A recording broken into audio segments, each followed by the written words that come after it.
Well, thank you for that incredibly warm welcome and for the rather daunting privilege of giving this talk in the Draper's name. And it is daunting because of Professor Draper's great reputation and influence towards the values that I espouse, but also it's daunting because of the times that we are currently in.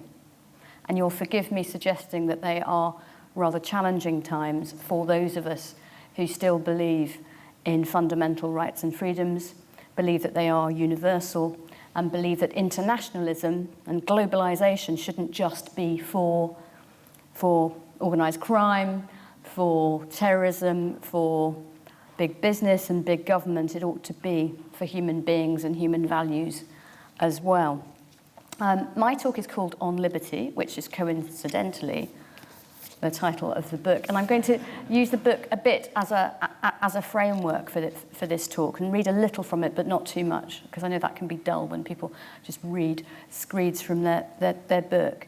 I want to explain that, just by way of introduction, that Liberty, the National Council for Civil Liberties, is this country's oldest domestic human rights campaign.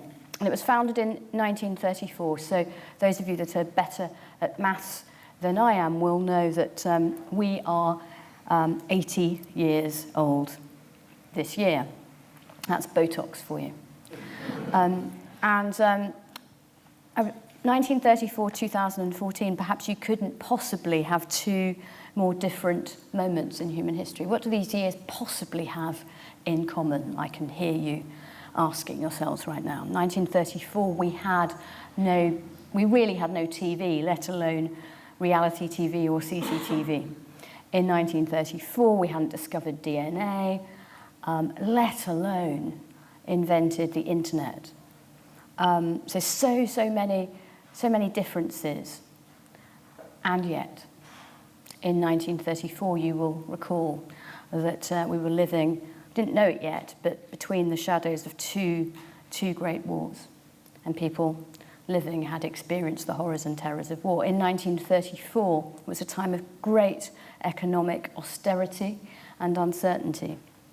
And in 1934, believe it or not, certain newspapers that are still doing very well in this country would regularly run headlines and stories about how terrible it was that the country was being invaded by refugees from Eastern Europe.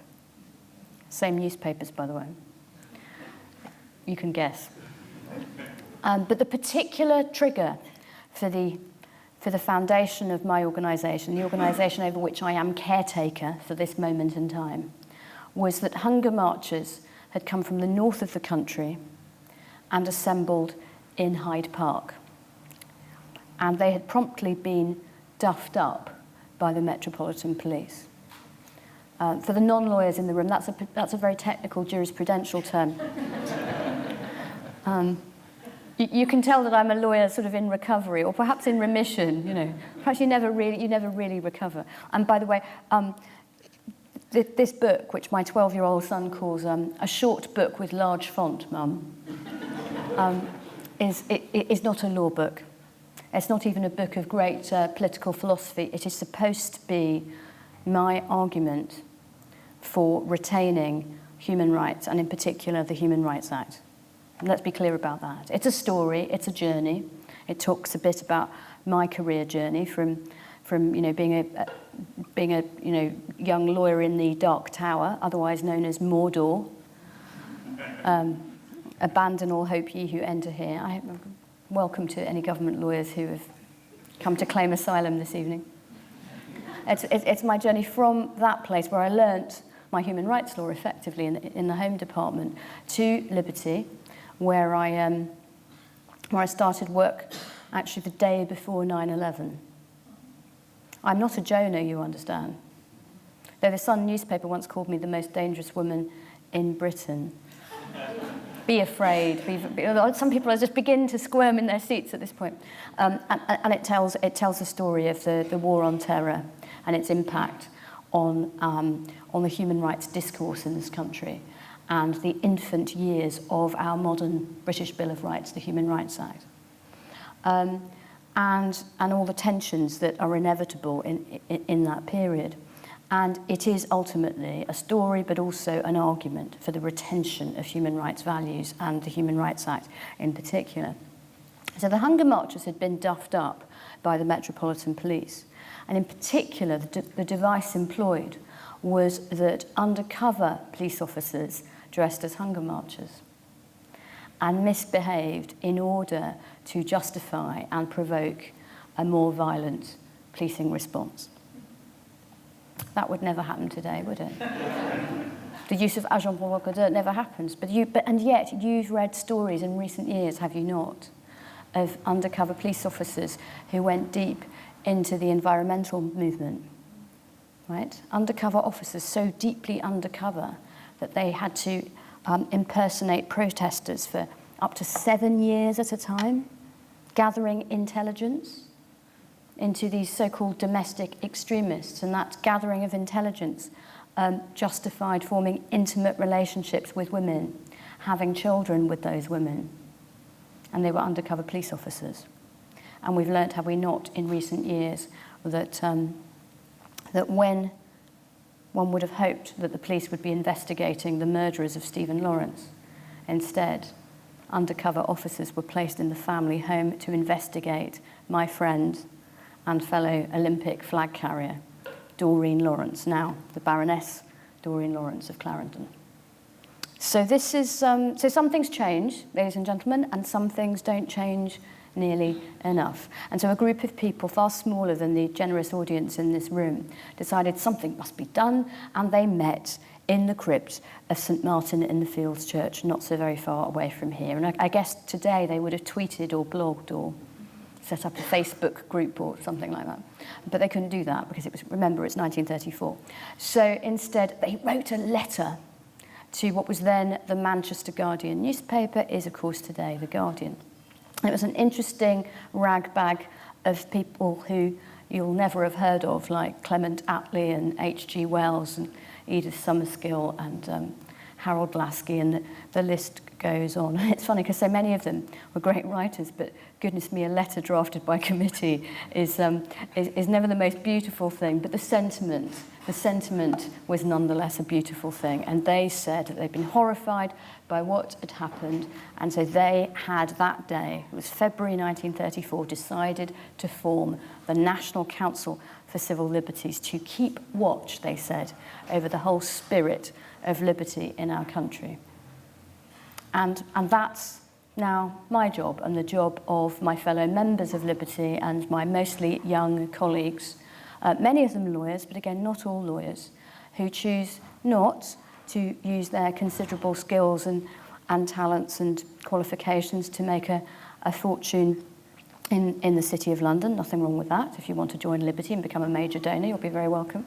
But choose to put their energies and their intellect to this job of keeping watch over the entire spirit of liberty in our country. And then, of course, crucially, in the post-war period, and this is, of course, the period where Professor Draper becomes incredibly important for obvious reasons. It's in the post-war movement that freedom struggles like that one all over the world come together in this amazing moment in human history, which I believe has yet to be repeated and may take some time to repeat. And that is coming together in this ideal of universal human rights that attach not to citizenship, which is ultimately a privilege that, as we have seen in recent political discourse, can be given and taken away by the political community, and that means political elites, but human rights that are inalienable, that attach to humanity itself, that belong to every newborn baby and every newly arrived asylum seeker anywhere in the world. Not because they're good or bad or British or American or French, but just because they're alive. And that is the Universal Declaration on Human Rights. And that, yes, is the much maligned European Convention on Human Rights, Winston Churchill's legacy. And that subsequently becomes implemented in our own domestic law, so that we don't have to always spend 10 years hiking off to the Strasbourg court. That becomes the much maligned Human Rights Act, which sadly was implemented, brought into force less than a year before 9/11, put such strain on it. Just to read a little from the introduction to my argument. My work at Liberty has been second only to motherhood as the joy and privilege of my life. Yet just as I never expected to find work that would be quite so rewarding, I never expected to have to make arguments against internment, kidnap and torture in freedom's name, or for the retention and defence of universal human rights, in principle, in one of the oldest unbroken democracies on earth. For just as a belief in fundamental rights and freedoms is common in all areas of mainstream democratic politics, so it seems these days is their denial. Over the years, I've talked to many highly educated and senior UK politicians who espouse a belief that an independent or unelected judiciary is somehow undemocratic, and that the only legitimate power is their own. These increasingly shrill voices lack both intellectual humility and constitutional literacy or understanding of the foundations upon which our democracy rests. To elect judges is like nominating a referee from one or other football team. It would ensure that in times of strife, and even more routinely, the roar of the crowd rules and Barabbas always goes free. I sometimes wonder whether this new, arrogant and increasingly detached political class has thought at all deeply about what democracy means and what it needs to survive. By analogy, many of us are lectured daily about the virtues of unfettered markets, not just as the best means of providing material benefits for the greatest number, but as a kind of evolutionary natural selection, which must be unencumbered by rules and regulation. But even the most bloodless free marketeer generally understands the essential nature of having rules of the game. At the very least, there must be effective criminal law to prevent people from robbing each other, civil law to bind them to the bargains that they've struck with each other, and probably a great deal of complex company, competition, and other regulatory law besides. Without these laws, today's market eats itself and descends into tomorrow's monopoly, oligarchy, or gangster paradise. Democracy also needs rules. Imagine a charismatic leader sweeps to victory with a massive majority in, for example, a parliamentary system such as the United Kingdom. After tonight, who knows? He now wields massive power. Let's say she now wields massive power. She now wields massive power and influence in both executive and legislative branches of state and in the media as well. Once the electoral honeymoon is over, critical news coverage of and comment on the new government's policies begin to irritate our heroic premier. She decides that such interventions are nothing short of sedition and worthy of censure and prosecution. Soon, political opponents are arrested on tenuous grounds by ever more politicised law enforcers, and judges are threatened and attacked for doing their job of holding the government accountable under the law. The government decides that the administration costs of the next general election are prohibitively expensive, in the worst recession in living memory, and so it should be deferred until the economy is on a more even keel. A fanciful scenario? Perhaps, but one that I have seen in my lifetime elsewhere in the world. Rules in the form of human rights and the rule of law prevent majority rule descending into that of the mob, and today's democracy from becoming tomorrow's dictatorship. One question that people put to me up and down the country time and again is, isn't there too much talk about rights and not enough about responsibilities? As I've chosen social responsibility as a way of life, this can be an emotionally tough question. However, if I stop to think about it for a minute, it's far less tricky intellectually. The modern world is highly regulated by a multitude of obligations. Criminal law and civil and administrative duties govern every aspect of our lives. So it hardly seems excessive that our elected representatives who govern us owe us a small bag of duties as well. This means accepting our freedoms and a few obligations to create a society and infrastructure in which we are protected from each other. This is a positive responsibility on the state to protect the rights and freedoms of the people and not merely a negative restraint. It requires effective criminal law and its enforcement, effective access to justice, and the protection of the individual from overweening bureaucracy and the vulnerable from the physically and materially powerful in society. What are these fundamental rights, rules, and values that some find so difficult to stomach? What are the freedoms too often described as alien, unworkable, or old-fashioned? This so-called criminal's charter protects all of us. It provides our right to life and not to be tortured, enslaved, or thrown into arbitrary detention. It guarantees the right to a fair trial and respect for our private and family lives. Freedoms of conscience, speech, and association are enshrined. And most importantly of all, equal treatment under the law for everyone, no matter how rich or poor, privileged or disenfranchised. These concepts reflect the idea that as human beings we are precious individuals and inherently social creatures rubbing along together in democratic society, a term referred to so often in the Convention. These ideas are neither selfish individualism nor the political correctness that some label them, seeking to diminish their worth. Rather, they provide safeguards for every civil and political sphere of our lives, from the intimate area of private thoughts and family life through to speech, expression, and association with others. I go on in the book to talk about some of the trends that we can now observe when we look at human rights discourse over that period from 9/11 to 2014. I think one obvious trend has been the demise of personal privacy as an individual human right, but also as a societal value, because I think it has to be both.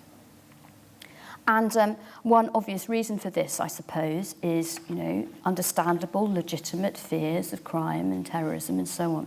But I think we have to also accept that technological advances have played a part. Now, this is not to be a Luddite.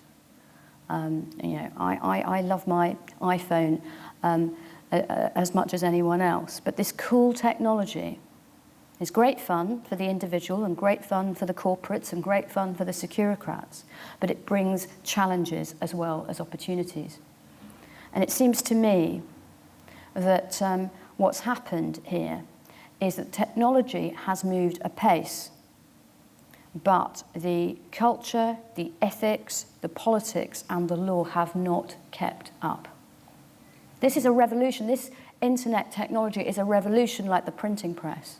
And I have no doubt that we are extraordinary creatures and we will work it out in the end, and we will come to all sorts of new and appropriate balances about how to handle it. But I do feel some concern about the experimental generation that is going to have to live with the consequences of the experiments that happen in the next few years. Now, this isn't just about Snowden and all of that, though I do want to say a word about that. It's also about kids and Facebook and this is a great phone that will tell you where the nearest pizza place is, but it's also a phone that will very, very easily tell all sorts of other people where you are, who you're talking to, which websites you're visiting, and so on.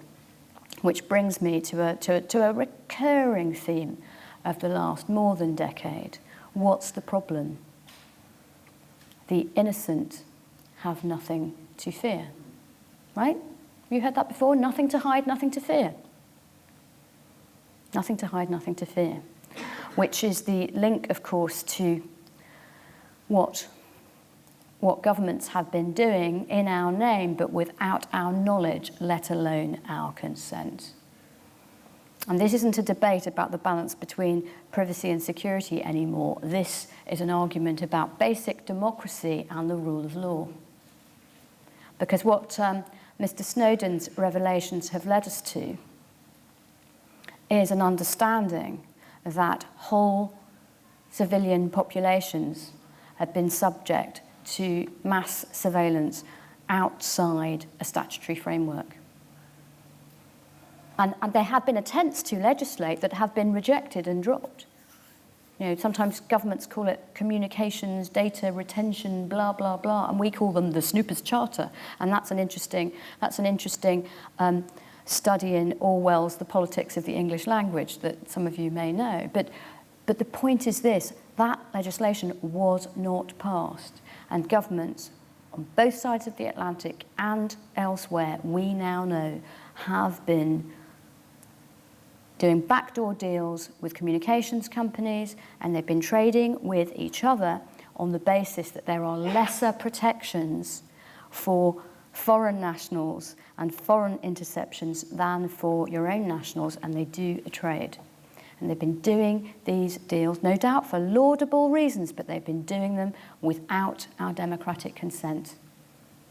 So that's no parliamentary approval, no judicial warrantry, and no proper public debate. And that, I say, is even more chilling than the surveillance itself. And I think that's something to really think about. And that is a very marked trend in this period in our legal and political history that saw the introduction and then demise of identity cards, that saw DNA databases that held held intimate material on so many innocent people before the Strasbourg court intervened, that saw stop and search without suspicion alienate so many young Black and Asian men from a security establishment that ought to be trying to recruit them.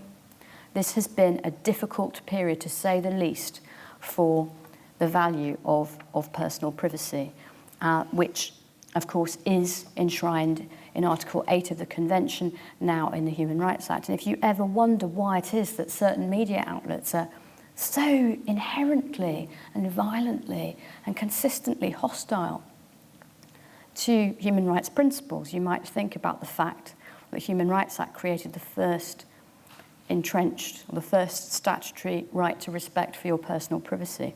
And of course, a remark was made about the Leveson inquiry. Well, I guess some people had very vested and corporate and financial interests in not having protection of privacy. Another theme that I think we can chart during this period, one that will be of great concern, I know, to those of you who are lawyers, is the denigration of due process, as the Americans call it, or we would call it fair trials. Astonishing developments that I would never have anticipated, I think, as a law student so many years ago. The traditional notions of the presumption of innocence and indeed of access to justice are just unrecognisable in 2014. And I think that, as with many of the things that I touch on, 9/11 was a catalyst, but the seeds were sown earlier. And I think that two men deserve considerable credit for the demise of due process principles in this country. One is Mr. Blair and one is Mr. Howard, now Lord Howard. Tony Blair and Michael Howard were Home Secretary and Shadow Home Secretary, you will recall, respectively, in the mid-1990s, and began an authoritarian arms race, I would argue, in British politics, from which we have yet to recover. We've certainly yet to recover. And it's in this period that we begin with the denigration of law, lawyers, judges, and legal aid in thought, word, and deed. The fat cat, gravy train, BMW driving legal aid lawyers. That's where it begins. That's where it begins in the late 90s, the early noughties, with Tony Blair, himself a lawyer. And it ends with where we are now, where whole rafts, in fact, almost the majority, actually, of the population are really not going to get access to civil legal aid at all. Might be all right if the state is going to take your child because you're seen to not be fit as a parent, but you're not going to get legal aid no matter how much you earn on a low wage if it's your partner or ex-partner who's depriving you of access to your child, or if you're facing removal from the country and your family might be split up, something that some people don't care about but does actually matter in human terms. So we've got the denigration of legal aid in that period, and we've got the actual compromise of due process principles. And it's been done in all sorts of ingenious ways. Begins with the ASBO, the Antisocial Behaviour Order, let's sidestep traditional criminal process. We know who the bad guys are. Again, Mr. Blair famously said on a number of occasions, the police know who the bad guys are. I just need to give them the powers. I asked the police what powers they wanted, and I gave them to them. And so instead of either on the one hand understanding why there is low-level crime and nuisance and irritation and all sorts of societal problems that lead to that behaviour, or indeed of, doing the hard work of criminal charging and prosecution, we come up with this nice little shortcut. Let's get the sausage machine going, and let's create a civil order that will make it easier to have criminal outcomes for people in this territory that might be irritation, might be nuisance, might be quite serious crime. We call it antisocial behaviour likely to cause harassment, alarm, harassment or distress, which can be serious crime. It could be nothing. Some people are very easily distressed by the mentally ill, by the young, by the people babbling away in a foreign language in the supermarket. And that is the evidence of antisocial behaviour orders. A shortcut into the criminal justice system, not a progressive alternative to it. And then, of course, you see that kind of legislative shortcut replicated post 9/11 in the world of anti-terror law. Because you go down this road of saying that the presumption of innocence doesn't really matter, and traditional fair trials are 19th century nonsense, and it becomes a very, very contagious proposition. And so that is the device that is used combined with secrecy for internment in Belmarsh prison after 9/11, and you now see it replicated in all sorts of other areas of the justice system. So civil or administrative process as an alternative to the presumption of innocence, equality of arms, traditional criminal fair trials, and you combine that with secrecy, and you have got something that is really, in my view, quite chilling for those of us who are going to run around celebrating Magna Carta next year, including, no doubt, many of the politicians responsible for perpetrating and continuing this kind of trend. I can't wait for Magna Carta celebrations in the spring of next year, as you can imagine. Another theme, which is incredibly important to this argument about universal human rights for human beings rather than privileges for citizens or citizens that we deem worthy at this moment. Another really important theme during this period is the denigration of the other. Now, post 9/11, that can be, foreign nationals in particular. That can be Muslims, British or otherwise. That can be naughty kids on council estates who get the ASBOs. Because remember that we all love our own kids. It's other kids that are a bit of a challenge. Yeah, ours are off to cello practice, and theirs ought to get the ASBO. And this denigration of the other has been a real theme.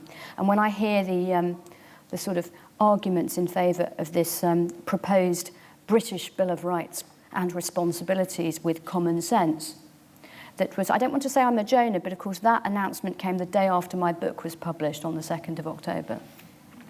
So the Lord Chancellor is, very clearly very keen to promote this book. When I hear the arguments for this proposal, what I'm hearing is rights and freedoms for people like us, ultimately adjudicated by politicians rather than judges, and an ability to deprive due process and even basic rights and freedoms to the unworthy, in particular foreign nationals, but also those deemed unworthy because of their behaviour. And I don't see how that can work as a Bill of Rights of any kind. I just don't see how that is a Bill of Rights.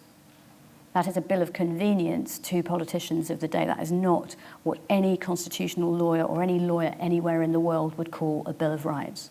A Bill of Rights that causes the executive no irritation or inconvenience? That sounds great. Did anyone ever read the Soviet Constitution? So that has been a definite theme. And the problem that I also try to highlight in this story is that the law can have unintended consequences. So after 9/11, understandably, all sorts of political and legislative activity happened, including, for example, our summary extradition laws, the new treaty between the UK and the US, the EU extradition warrant, to make it easier to extradite people from one place to another. That seems fine, doesn't it, on its face?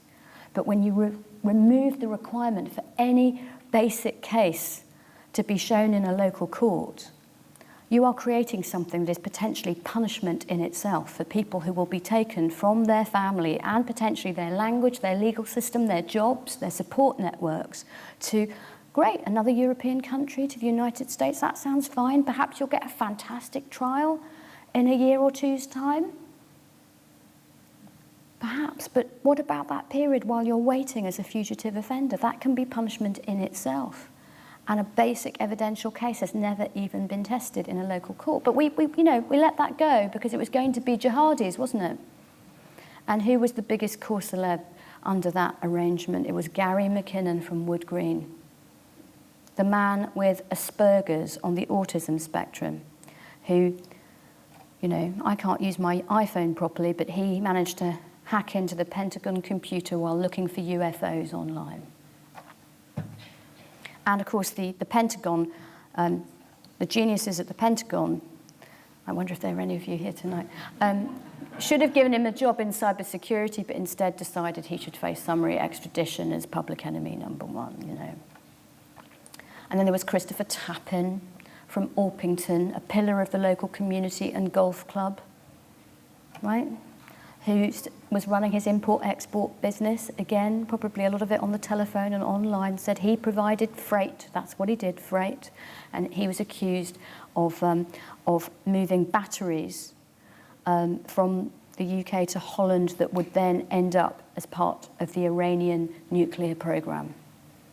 He says, no, it was just freight, I didn't inquire.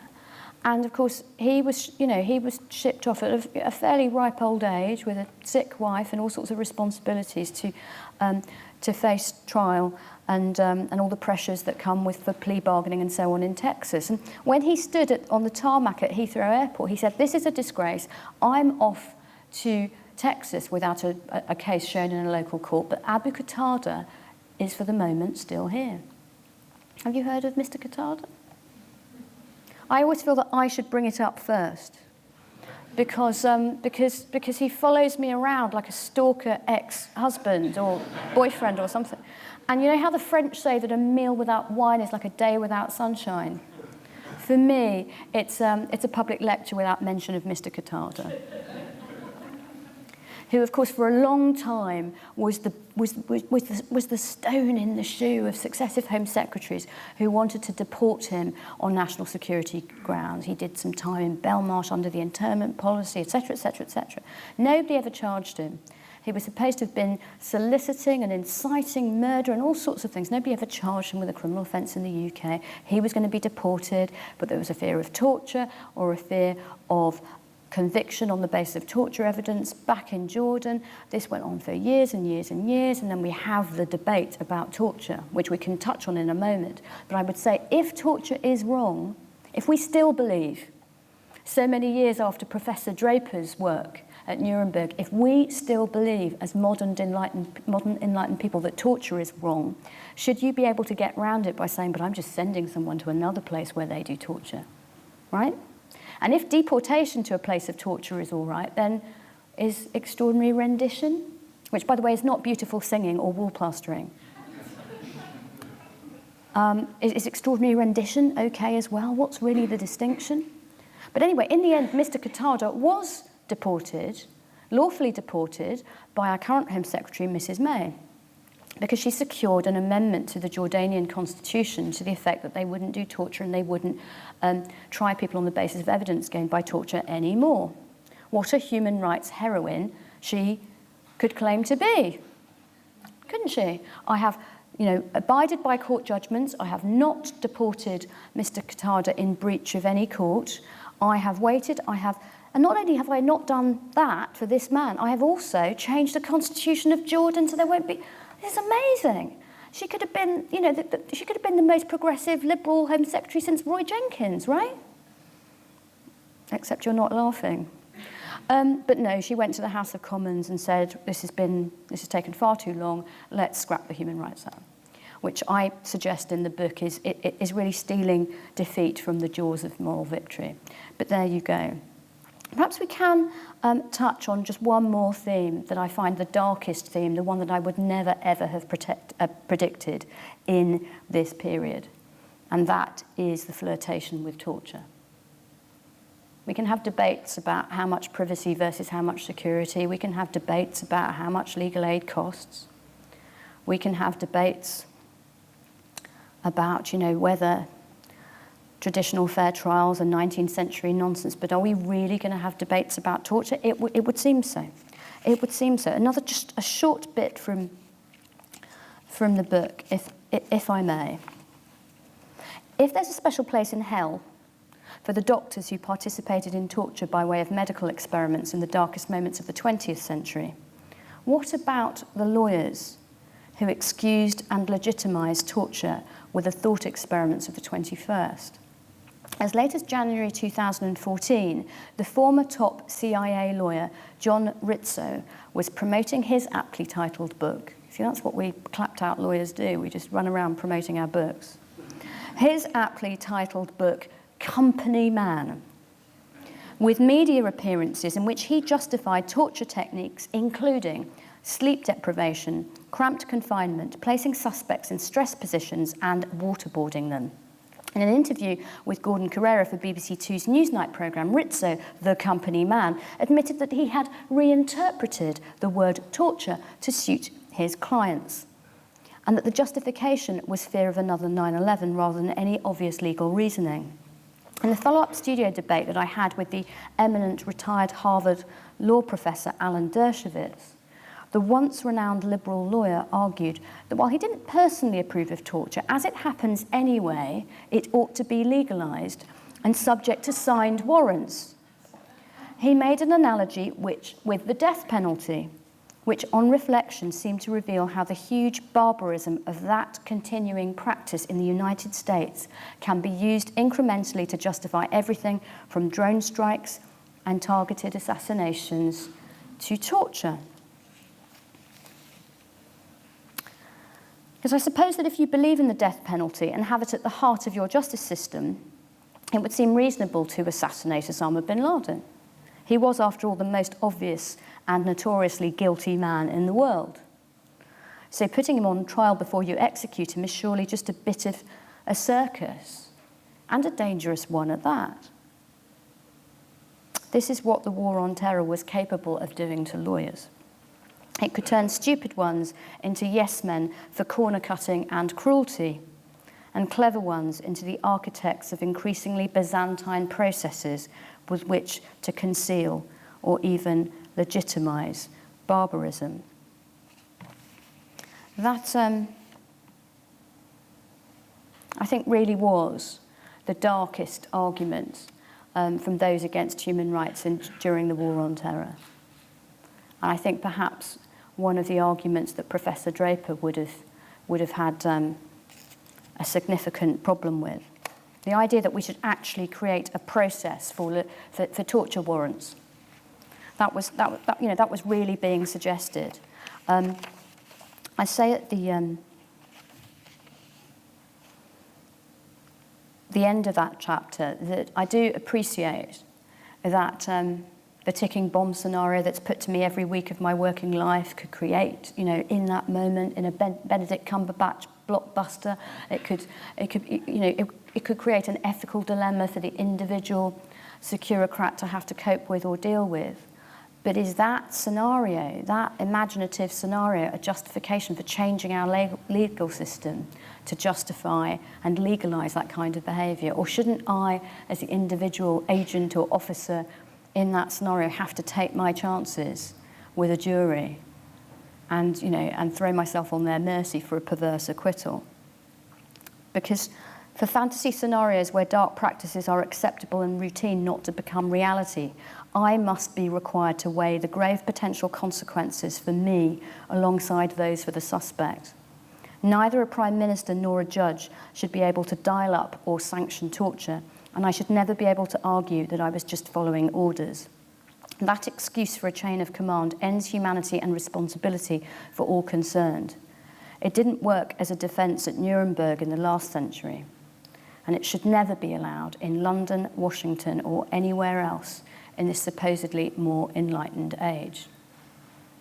And crucially, it was allowed for the other, for the enemy combatant, for the non-person in the non-place in Guantanamo or dark sites in Eastern Europe and elsewhere. Because in the end, we all believe in human rights, our own. It's those of other people, I suggest, that can sometimes be a little trickier. My speech is free until, for the next sort of minute, until we have a bit of a discussion. My speech is free and yours is a little more expensive. That has really been my experience of making these arguments in this, the oldest unbroken democracy, over now much more than a decade. I want to end with some words from the late, great Tom Bingham, perhaps the finest jurist of recent times, who addressed Liberties' 75th annual conference 5 years ago and made his far more eloquent case for keeping the Human Rights Act. And he ended by setting out the individual rights and freedoms: no torture, no slavery, free speech, fair trials, privacy, freedom of thought, conscience and religion and association, and of course equal treatment under the law. And he said, which of these rights, I ask, would we wish to discard? Are any of them trivial, superfluous, unnecessary? Are any of them un-British? There may be those who'd like to live in a country where these rights are not protected, but I am not of their number. Nor am I. Thank you for listening.